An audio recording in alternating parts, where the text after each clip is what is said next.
Major breaking news, President Trump has just fired Attorney General Pam Bondi.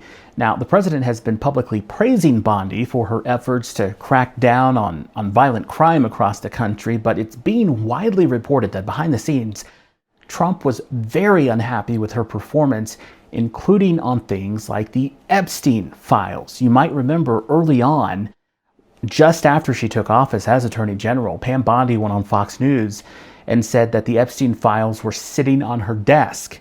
Well, you know what that did? That created even greater public demand for those files to be released. And that whole thing, DOJ just dragging its feet for months, was a public relations disaster. Even Republican Congresswoman Nancy Mace said the way that Bondi handled the Epstein files was terrible and undermined the president.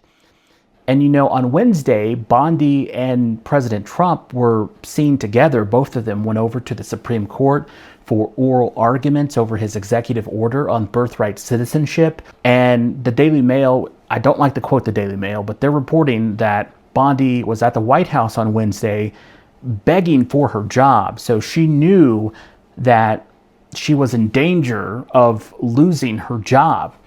And, you know, unlike with Kristi Noem, President Trump is not offering Bondi any sort of government position. He's not creating a new office for her. On Truth Social, he announced that she would be transitioning to a private role.